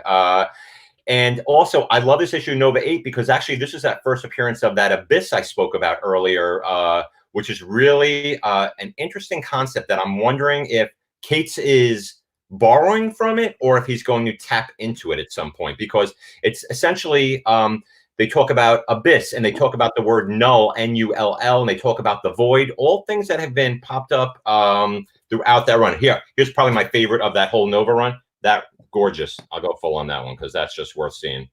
Like, I love that cover of Nova and Gamora, obviously. And then Quasar, who is a really interesting character. So this is the Phyla Vel Quasar, right? Phyla Vel actually was killed off. Yep. Let's go to us. There you go. Phyla Vel was actually killed off. The Phyla Vel that we know that's introduced in the book that Nico is showing, along with Moondragon, Heather Douglas, who is the daughter of. I'll show that book. Thank you, Nico. Nico is. You have that I grabbed the wrong one. I grabbed the wrong one. Son of a bean. That's all right. Anyway. Well, so anyway, so Moondragon and Phyla Vel are sort of, they are lovers in every sort of universe. And what happens is in a book that we're going to look at in a minute, Phyla Vel and the Moondragon of another universe get pulled out and pulled into our universe. Those are the two who are currently in Al Ewing's Guardians of the Galaxy run. Now, I always have and it's a really interesting question. If it's the same character, but it's not the same character. What's the first appearance? Yeah, because again, it's one of the those, old like, one, right? it's one of those things like out of costume, in costume. To me, it's always in costume You appearance. need both. It's like what we spoke about back in the X-Men show, right? With Penance and that whole thing coming across. Like where's Which is, hold on, you ready? Then it's the second one. Oh God, why aren't there rules, Gary? What's going on? there are no rules at all for that at all. And then, you know, speaking of that, we're speaking of that Annihilation Conquest. It then ran into this Nova, which sort of relaunched his origin. I know you had that, and it's obviously an homage to that other great cover. Nova has just come back into the forefront again. He's one of those characters who's always floating around. People love Nova, but for some reason, no one wants to do anything with this character on a bigger level. They've actually started to develop his brother a lot. So Richard Rider and Robbie Rider. Robbie Rider is now the main nemesis of Darkhawk. Sort of, there's the Fraternity of Raptors, which is not to be confused with what's going on over Batman: The Court of Owls. The Fraternity of Raptors is so there's an evil Darkhawk. So if you've read anything Darkhawk lately, which I really haven't, but I think So from this series, War of Kings, which I'm not going to go into War of Kings because I've spoken about it before, but this really did a lot to develop Darkhawk. There was Ascension. It talked about this whole backstory. Darkhawk has a lot of followers, sort of like Sleepwalker as well. But in this Darkhawk for Ascension, we see Richard Rider appear as the evil sort of Darkhawk. And then in the most recent, they did a Guardians of the Galaxy annual. This tied into that Church of Universal Truth that I saw someone bring up earlier, with the new run that Cates did that I think fizzled out. But it also set up Darkhawk now is a, well, here, let me show you. This is again, I think maybe a John Tyler Christopher cover, and this is a variant. But at the very end, we see Darkhawk takes his mask off, and he's a kid. So they de-aged him back. So now he's actually, it used to be his essence went into Darkhawk. Now he's actually in the Darkhawk armor. So this was sort of like playing around with that character. You know, I've spoken about like looking at those issues. Oh, and here, actually, I'm sorry. Here's that issue of that first, so here's another one. Again, this is where it's going to get confusing. Infinity Countdown, Darkhawk. You know, I hate these sort of variants they did, but this was that first appearance of that evil Darkhawk. Infinity Countdown. I'm going to not go into that yet, Nico, because I'm going to throw people off. People aren't going to know. There's just so much, dude. There's so much. There's so much. And I'll just show those quickly. Those are those Wrath books we spoke about, and Wrath. I grabbed the sets because I think there's a little hope for the second issue as well. Oh yeah, and this is issue 2 where the Exelon are introduced. And for those who don't know, the Exelon are a group of nameless Kree who, over time, they've lost all sort of their Kree identity. They actually get Wrath, who is not given a name until that issue 2 as well. They plunge this blade into him, and this blade actually creates who he is. So he's a pretty powerful character. Again, we spoke about Wrath. So first Wrath in issue 1, but first introduction of the Exelon, who tie into Null and Venom in issue 2. So no brainers. 1, 2 on that, and I've spoken about that before. And again, it's like I grabbed sets for the Wrath books with the Nova 1. Tragically, it's 9.8 or broke. I think 9.6s go off in live auction these days for like under $300. I mean, they're selling for nothing. You know, so you don't want to be paying much for them. That's a very, very common book. You know, I wouldn't go and be one of the guys, you know, blowing $200 on a raw copy like a crazy person when you can get a 9.6 for, you know, like I said, like maybe $250, less than $300. Even if you just want to crack it and reslab it because, you know, you're a sick maniac and try to get that $1,000 book, I think it's safer to do that than it is to just, you know, blow your load on those kind of books. People are stacking them. I mean, they just are. You'll see people with, you know, short boxes of them. And that's lottery ticket, you know, lotto ticket, and that's a lotto ticket that's going to pay. And that's an expensive lottery ticket. Yeah. We talked about room for growth. May just remember in the Annihilation series, right? Like featured there. So, you know, I don't know. Yeah, that Annihilation Earthfall, which also led into the Annihilators, right? Which was that series that had all sort of the big. So you know, we've spoken about which way could they go. Maybe they go super cosmic, and this was that lineup which I've spoken about before with Silver Surfer, Beta Ray Bill, Adam Warlock, Ronan the Conqueror, Gladiator. So a lot of characters, but we haven't even seen yet. See, that's the problem with these kind of books. Like, how can you create a series where, you know, and again, these gorgeous covers, like between Delato and Granov, but we're working on all the cosmic books at that time. Just owning these books is like, you know, oh, it's Dire Wraths. How cool. And again, Dire Wraths tying back into Space Knights, right? Like you know, imagine a Dire Wrath series where you have like a Kyle Hutz drawing something like that. Like, he does such amazing, and there's that's the Annihilator Earthball. You had that other one. This is that cover that ties into this sort of. Yeah, and I didn't pull the Beta Ray Bills. I got a stack of them downstairs. No, no, that's not. I was like, that doesn't fit our theme, but because we're gonna do a Thor special Thor. Yeah, but always a book that I buy, never when it's peaking, right? But I'm always getting it at the bottom, trying to slab those high grade copies, get rid of the 9/8, trying to sell the near mint plus books. You know, when the book's spiking, and in that regard, I think Michael Korvac is a cosmic related character that's got a lot of potential.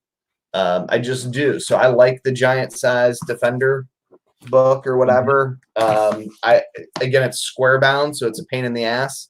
You're trying to get the higher grade copies. Too big, so people haven't seen that one. They can, let me.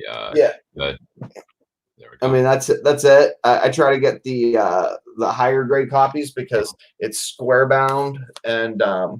Oh, now the Grandmaster. Now that's interesting too, right? Like, you know, he would count too, right? Wouldn't he? Some of these elders, right? Like some of the elders of the, you know, of the Marvel universe, and I've spoken about like there are elders of the Marvel universe. There are elder gods over in Thor. Like that's a whole sort of quandary of its own. Like how can they, you know, how deep can they go in terms of that? One more thing before we. That Realm of Kings book also interesting because very cool. The Cancerverse, right? Like they've done a lot with this whole sort of other universe existing with dark versions of us. This is where Nova got actually killed and then brought back to life again. So that was the Realm of Kings, and I think this was just a one shot, and I don't think there was any variant on this. It was put out in pretty hefty quality, maybe about 40,000. Don't forget about the character Eternity that you've spoken about, who I think is a winner. I mean, I think it's winner, chicken dinner. If you're going to do Eternals, if you're going to do a cosmic Marvel universe, this is a classic mainstay. And again, the reason that I like, can you go on big on that one, buddy? Yeah, sure. The reason that I like Eternity is because that's a character that we all grew up with. That was always a fixture, just like the Beyonder, just like Galactus, but has never really had, you know, a day in the sun. And when that happens on the big screen, lights out. Yeah. And why I love this character, and this was an 8.0, Eternity's first appearance, and I'm like, that's about the highest I could go in terms of, you know, I'm notoriously cheap when you see what I actually will ever spend for one book or same as the young kids say. Same. Why I think Eternity is so interesting is, and again, I won't take you down a rabbit hole here, but on my blog, I wrote a whole piece on Marvel 1000 and Eternity's role in that, and just. Because remember, they were introducing this whole new sort of character recently where he had the guns, and Eternity ties into that as well. So that's a book that I wanted to have just because, you know, why not? Would you show people what Eternity looks like? Do you have like a picture of Yeah, I could definitely yeah, and it's sort of how hard can this be? Everybody, because everybody knows who Eternity is when they see the character. Yeah, but you say that and you're just like, who's Eternity? Okay, let's see. And you sort of see, hold on one sec, and I'll go back to there, Nico, and share the share screen. And I'm going to share a Chrome tab, and there we go. Let's see if this works. Boom, boom. Okay. Everyone see that? No? Yeah. See that? Oh, yep, there we go. I'll take a beer. Yeah, so that's one, you know, so Eternity, again, these sort of elders, like how can you do like Galactus, and how can you do Celestials without doing Eternity and doing some of these other characters? And now we've seen like Oblivion and popped up an Iceman, like all these sort of, again, the further you go down the rabbit hole, the more you might spend, but you might also hit like gold, or you might hit fool's gold. You never know for sure what might pop up from there. I wanted to show, let's take a little, because we've thrown out a lot of hard facts. I'm going to show some quick things, really. This is a book that I said I bought 20 of these when they came out. They've sold constantly. The Thanos one hip hop variant, one because it's just a great cover. Again, Mike Del Mundo, one of my favorite. Two, also because Black Order, right? Is that considered the first official Black Order Thanos one? Probably. Yeah, I mean, it's along the line. There's that new Avengers, remember? Yeah. Another book that's constantly sold, the What If Infinity Thanos, the Chris Anka. I had like 5. This was a tough one to find. There's another one that looks like this, but it's not that. And then I was trying to wonder. I bought. Do everyone remember Thane? Remember Thanos' son Thane that he had pop up? What happened to that? Number 11, right?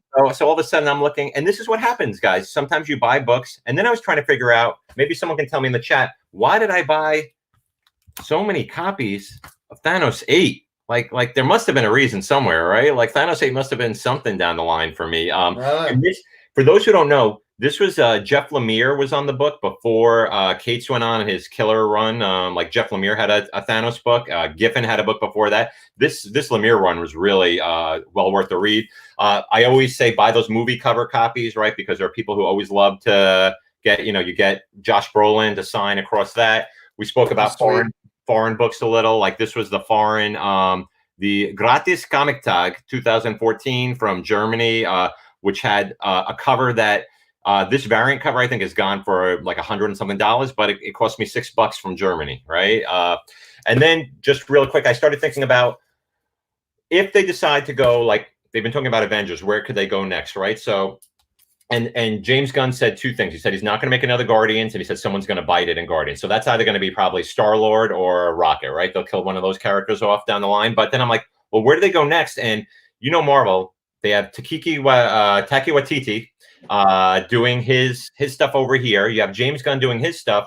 So I started thinking about that as Guardians of the Galaxy, right? Like fun book that just came out, and it had those characters like Scourge the Executioner. It had that Throg. It had Valkyrie, who's a whole nother mixed history. It had Angela. It had that Thunderstrike, if you remember Thunderstrike over there. And it had the Destroyer Armor, believe it or not, which popped up again recently. And then I started really thinking about, and I talk about the that Ultimates book a lot from Al Ewing. This was a really cosmic-driven book. And if you look at the lineup, it was America Chavez, Black Panther, Captain Marvel, the Blue Marvel, and Monica Rambeau. Right? Yeah. Real interesting, dude. And that's one of the reasons why I love Monica Rambeau. I think that's the sole reason that people in the spec game started buying Blue Marvel, because they had to buy it initially to open it up to realize how cool of a story it was. I mean, you can't even get those trade paperbacks anymore. And that version of America Chavez was a winner. Oh. And she has a book. And again, speaking of that, solicits, there's a new America Chavez book coming out. Well, that was due out in June or July. Yeah, I hope it's like the Ultimates version. Can you talk about that Blue Marvel character? Because like the Sentry, he has sort of a Okay, so I left the Blue Marvel books behind and took the Sentry books. I was like, should I grab the Blue Marvel books? I don't know. But again, what's cool is this miniseries is exceptional, right? It's a pain in the butt to and I don't want to like ruin it for you, but it's a pain in the butt to get it. You almost have to, because you have to pay so much for the damn first issue.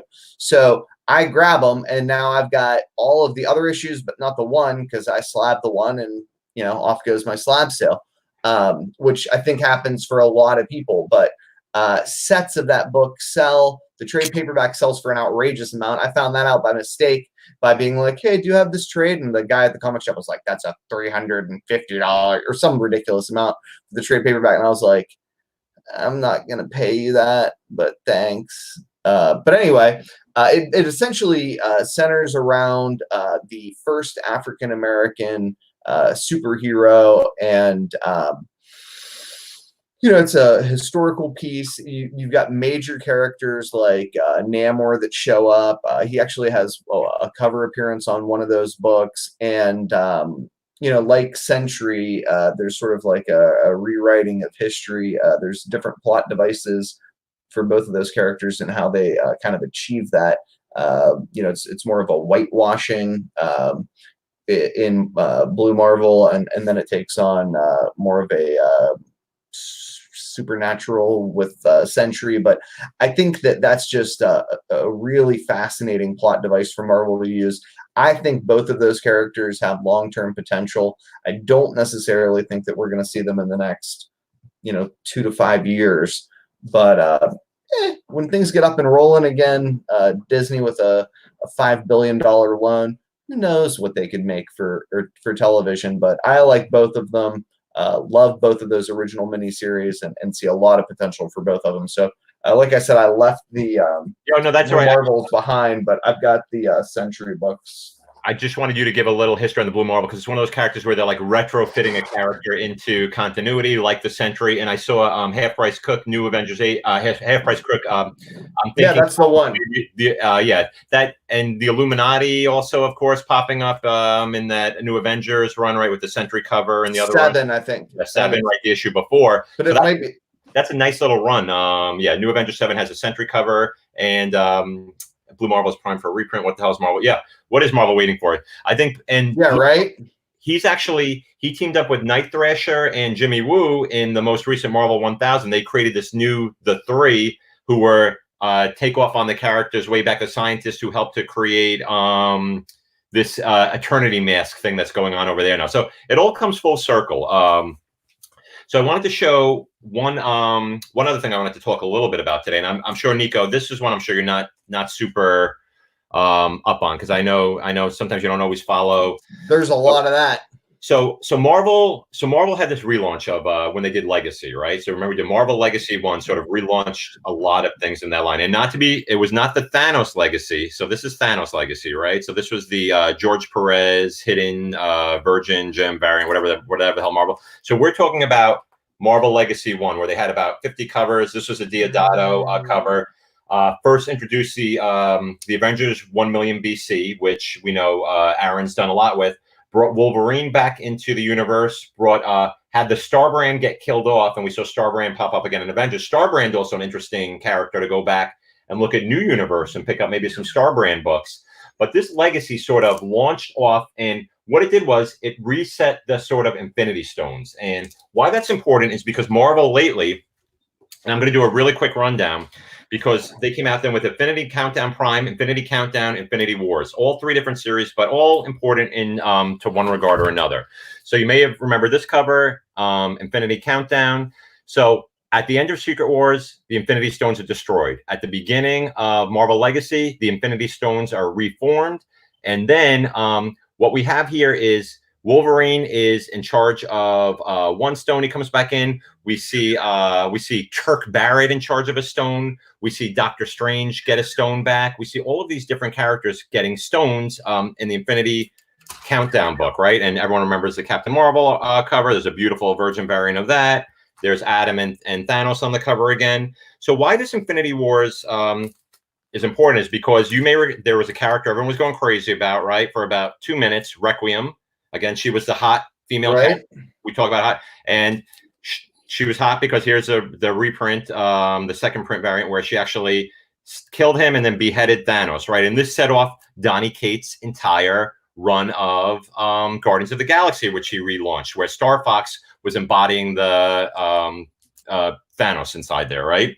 And then we saw. Oh, so did I jump already? Yeah. Oh, yeah. So I went from Infinity Countdown, right? So we went into the series Infinity Wars. And why Infinity Wars is important is because this was where we started to see at the end of the series. So we saw issue 2. This was the unmasked Requiem cover where we find out that Gamora is Requiem. So in issue 3 of Infinity Wars, and again, I would not recommend going out and running and buying this series. It was good. It was Jerry Duggan again. He's doing a good Starlin-esque run. I like some of his cosmic stuff. But the big thing that happened here was Gamora actually found a way to use the stones that she had and she combined them and created what was going to come to be known as this warp world, right? And the warp world is actually this world where they combine the characters. So we had Weapon Hex, Iron Hammer, Soldier Supreme, which was Captain America and Doc Strange, Ghost Panther, Arachnite, Spider-Man, and Moon Knight. These were the warp world. This whole world exists within the Soul Gem, right? So we have two things spinning out of here. So one, we have this entire new universe of amalgam characters of Marvel characters. So this warp world created in issue 3. This was a variant. I think this was a Zurcher variant, as I recall. So this was their first appearance here. Full appearances of some of the characters in issue 4. Then they had these runoffs, right, of like, here's Weapon Hex. So some of these characters are interesting. This didn't pick up a lot of traction, but I know Marvel's going back there. And then just start to spring off, and I'm like, oh, wait a minute. Is Wolverine going to become now, you know, the one who's like going to be having this new Infinity Watch? And what happened was, yeah, Jim Comics has the market coin. Yeah, on those warp characters for sure, half price card. I have the market cornered on the next area. So what we discovered was, and for some reason I don't have this book here, but in those Infinity books, we saw the stones at the end of the in the last issue of Infinity Wars. Adam Warlock sent all the stones off into space, and now all these stones have popped up everywhere. So we found 2 of the stones. One is with Hector Bautista, which popped up in that Infinity book where Stone comes into the prison. He gets a time stone, and he's a character called Overtime. We see Star has a reality stone. She's with the Black Order right now. And we don't know where the other 4 stones are, but they're going to be in the Marvel annuals coming up as well. So I would think that those Infinity Wars books, they're dirt cheap right now. First appearance of some of those characters, you have to go back and look exactly who appears where. It's not, it's in the Infinity Wars books. It's not in their solo books that they appeared. So I would seek those out. So that's one area of Marvel's Cosmic that's really taking off. The other area is that Empire, which we spoke about really briefly. I know that some people think this is not really the first appearance of that suit that's coming back, Storm Ranger suit. But again, as I say, the proof to me is always when you go back and read a book, it's not about who bought a book or who had a book. It's about actually just going back and looking and saying, okay, wait a minute. So we see the hologram right there. We see the Storm Ranger costume pop up, right? And then we see her in her new Storm Ranger costume right there, getting her Storm Ranger costume. And then she gets to sort of like try it out and see how it works. So while this is not the separate character, it comes back to me. I compare it to the Secret Wars, right? When Spider-Man got the symbiote suit, right, and first put it on, it was not Venom at that point, right? It was a symbiote that attached to him. So when does this Kree Storm Ranger suit become the Storm Ranger? And again, it faded out a little, but remember, there is a in fact, there's a great Sorrentino variant coming out for the Empire Storm Ranger. So Storm Ranger is going to have its own series coming up. 5 was the first appearance of the suit, though even 6 is what they're going to say is the first. And then we know that the suit blasts off her in issue 10, I believe. It picks up its own sort of sentient, and then it's destroyed, and we thought that was it. It comes back again. Now, Gary, we talked about Captain Marvel 17 second print privately. Oh, yeah. TGC 9.8 copy sold for $1,000. That's about half of what it was selling for, like, I don't know, 3 months ago. So there's buying opportunities out there for these big key books that you haven't seen come down in price for a long, long time. I'm not suggesting anybody run out and spend $1,000 on that unless they want to. I love Kamala Khan as a character. I think it's got a lot of charm. I got a lot of faith in that television project. You know, we might not see it for what, 2-3 years. Who knows? Who knows? But you can see what Marvel's doing, right? Like they're legitimately like, oh, well, Sony's got the rights to Spider-Man. We're gonna tell the Secret Wars 8 story in the comic here. Create this, you know, character for our female Spider-Man, Kamala Khan. And if we want to tell it on the small screen or the big screen, we've got an opportunity. We can do it. I think your analogy is spot on. Sorry to interrupt. No problem. That's perfect. And you're giving like sort of a sneak preview because I'm thinking, Nico, you know, we were always looking for stuff. I think looking at like who are the next generation of characters, not new characters, but then like the younger characters, you know, Marvel keeps trying to push again and again.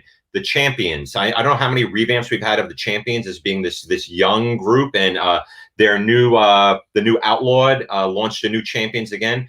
they keep trying to see how can they get these young characters to get traction. But we know already that that's a character that's going to get traction. But I think there are some really interesting young characters we can take a look at. So we brought this up last time, Celestial Quest. It was issue 3. This is going to end up being the big bad. If you don't know already, Mantis, along with her son, the Celestial Messiah, Koi. I think Q apostrophe O U O I or something like that. So for those who don't know, who have been reading Empire, essentially Kree fighting Skrull. They're on a planet with this other group called the Cathari. Cthulhu, Cathari. Not Cthulhu. Don't put him in there. Bad joke. But basically, this plant-based creatures, and it turns out these plant-based creatures are going to be they're the big bad behind everything. And then we see they're going to pop into the X-Men, so maybe they're going to tie into Krakoa, what's been going on with the vegetation there.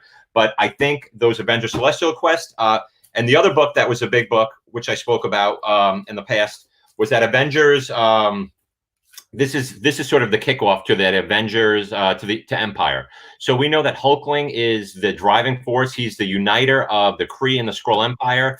In this book, and I'm not going to break open. These are the Chris Burnham 1-25s on a low print run for an Avengers book.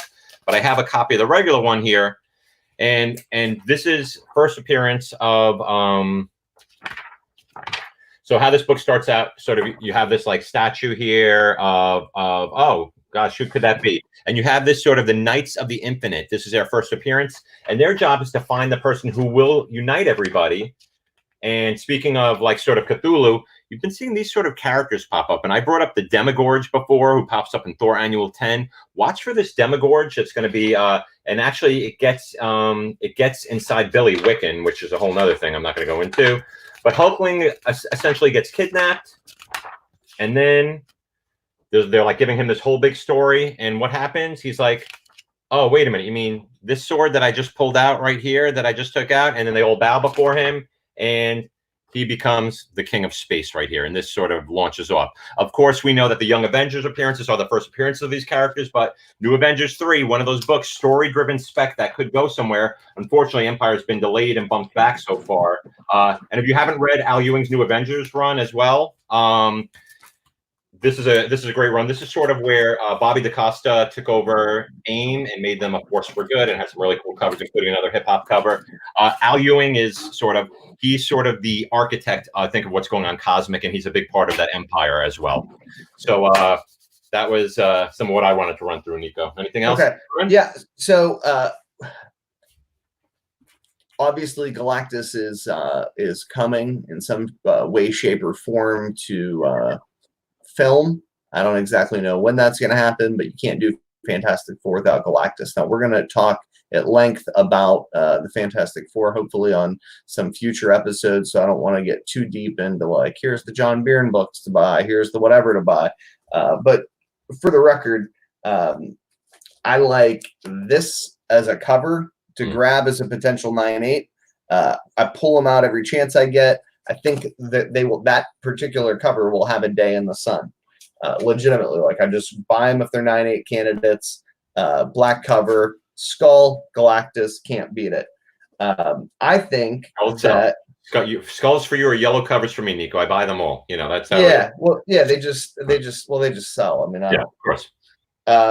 I think that the Thor 162, 169, 168.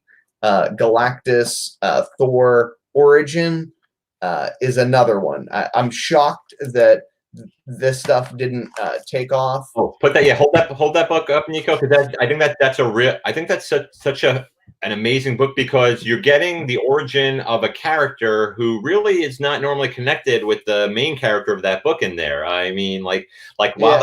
Connections, and this is where we first find out about the that Black Death or whatever, that Kate's big force coming through right now. We first see that hinted at in there, where we see the plague that wipes out everybody except Galactus, right? Yeah, so I'm shocked that didn't take off with the Kate stuff, and I guess it's just people just don't care to know their like classic stories, but. Look at that cover. I got to put you big for that cover, Nico. That's a beautiful cover. Yeah. Yeah, people aren't probably real familiar with it, I guess, as they are with the 169. Yeah. But remember that the story is retold here, right? So like, I love those covers, and you can find them super duper cheap, um, all in dollar bins. I just pull them out. The other one we talked about earlier is this one. At least we hinted to this epic series, Yeah. Oh, which is Mobius and Stanley. Winner, Mobius, come on. chicken dinner. Yeah, like if you see Mobius on a cover, grab it. I know they did a recent one of those hidden gem variants with the surfer on it. Beautiful, gorgeous. Now, cover. I don't think this character has a goddamn snowball's chance in hell. Frankie. Yeah, it's not gonna fucking happen. For those who don't know, the other Nova. Yeah, right. But yeah, it's like the other white meat. It's legit. It's ridiculous. The kid Nova, much more probable, but there are other podcasts that like have been pushing this book. So I'm like, oh, I'll take it for $1 and fucking throw it up there and sell it. I mean, yeah, I'm glad you guys watch us. Which Herald though? Yeah. Which Herald are you gonna go? Are you gonna go for it? Like we've seen Terra. Be the seller, not the buyer. Yeah. Because I think again, sometimes it's about timing, and other times it's just about books and hunches. When it comes to right? How can you have two Novas in the way that you don't want to throw off Joe Public and say, wait, I thought Nova was a guy with a helmet on. How is Nova this flamey chick? Right? I mean, that's not gonna happen. That's what happens. Now, theoretically they could do that kind of story, but they're not gonna. I don't think they're gonna do it. The one that I like, and we'll talk more about the Fantastic Four when we get there. I love the Trial of Reed Richards. I think it's a run that you can find legitimately in dollar books or dollar bins. I just pull them out, bound them together, stick them in a little stack, and I'm waiting for the FF news to hit because I think people are going to want to read that. It's like the classic FF story, but again, we can talk more about it when we get to FF. And they're antithetical to spec usually. Like Fantastic Four books tend to be like you'll find there's like one box of every other character. Fantastic Four, one, they have a storied history, but two, it's just like, so many books. And it's like Superman. Like nobody cares. They gave up on it. Now here's the one that I'm interested in. Does everybody remember this nightmare? The Tyrant thing? Holy shit. Why did it get so much play? And like, I didn't sell any of them. I just bought them. I paid $1 a piece for them.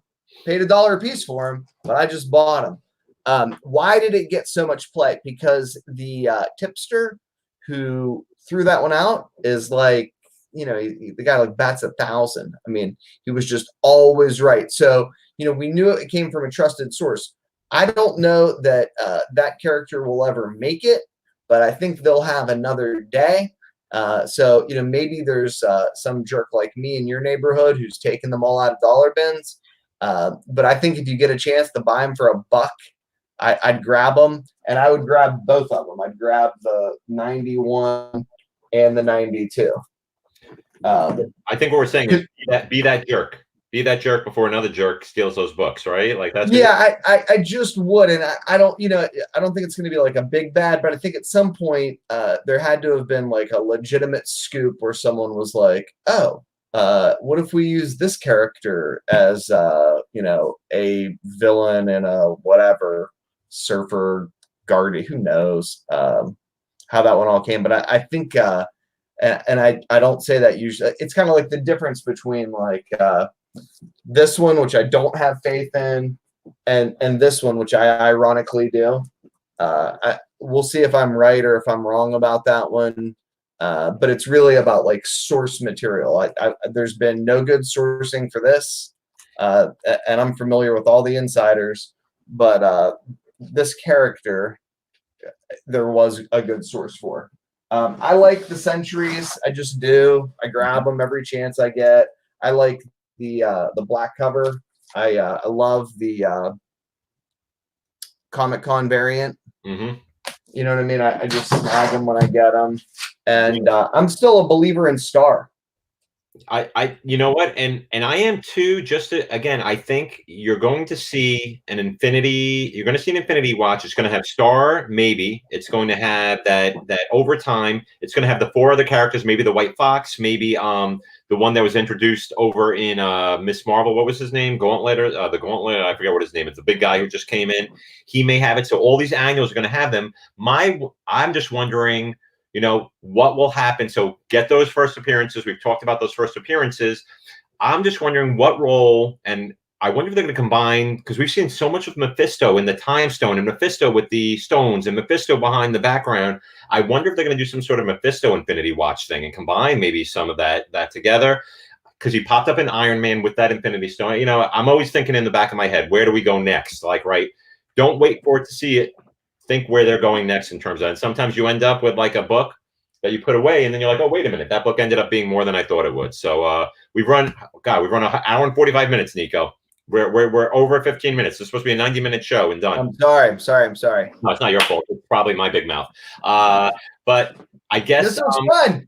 So some of our options for next time, I think we could do a whole thing on young legacy characters. I know people have been clamoring, well, not really clamoring, but, you know, asking for some DC stuff. So maybe we could do some. Yeah, I'd like to do some independent too. Yeah, I the only reason I didn't say independent, because I had just done a solo independent show. But I'm did fine you? to do that. You know, if it's I didn't know. Yeah, you know, I'm pissed off that I didn't get to watch it. I'm gonna have to dig back through. Why didn't it come up as a? It usually I get good notifications for everything. You know, my channel is like exists in the ether. The fact that even almost 20 people found us right now is amazing on its own. Like you know, so we'll have to figure out a better way to get the promo out there. I've been talking to Nick from Key Collector. You know, in fact, that Captain America, the one I showed at the beginning, he actually just put that character up, the Primax one of the Captain America, on Key Collector, and we spoke about, you know, maybe we'll get a little signal boosting over there. Maybe we need a little, you know, though we like our little corner. I think when I look on the sidebar over here and see the chat, those are the people that I want listening to me. I don't want Joe like Schmo taking our you know, hot spec and running out. Oh, dude, you know what's funny? I had a guy on Instagram. He was like, I heard that oh god, what's his name? Patrick Bateman. Christian Bale. Christian Bale's going to be Korvac. And so I posted on his Instagram. I was like, oh, where did you hear that? Because I just randomly was like, oh, maybe it'll be Michael Korvac. And I'm pretty sure I was the first person to say that. And he's like, Google it. And I was like, I was just making a joke because I said that on my podcast. He's like, nobody watches your podcast. And I was like, God, I hope to fucking Christ you can't find my new podcast. That's good. But I think there's a much better chance of that than what we saw of him being Dario the Minotaur. And I think the Minotaur was just actually killed off in the last spoiler, Last Immortal Hulk. That other Hulk, who knows, killed off the Minotaur. So who knows? I mean, I don't know. That was just like one of the characters that I was like, with Korvac, I was like, oh, well, it would make more sense if they did him. Or the High Evolutionary as like a post-credit scene, or at least somebody who was going to be like a legit villain than the random Minotaur that just. And that brings us full circle back, because that Korvac story was in that Captain America 18 where we saw the Defenders of Tomorrow. So maybe that's the way they bring Korvac back into our lives again, right? The last time I think we saw Korvac was in the Secret Wars when they did the Korvac saga. And again, that's an alternate reality version of that as well. But I'm going to do a deep dive on that Hickman Secret Wars series, because there's a lot of good stuff in there. But dude, can't wait. Peace out to our listeners. If you popped in late, you can go back and listen to us on the back end. Once, I think it takes about a 12-hour delay before this picks up on my YouTube channel. But you found us somehow over there. Nico, always a pleasure. So he's good, man. Good Thank to hang you, out. my friend. I enjoy it. I got to refill. And to our friends out there, have a good one. I'm gonna sign out, and we'll see you next week on the Specfast Club. Happy hunting, you bunch of savages.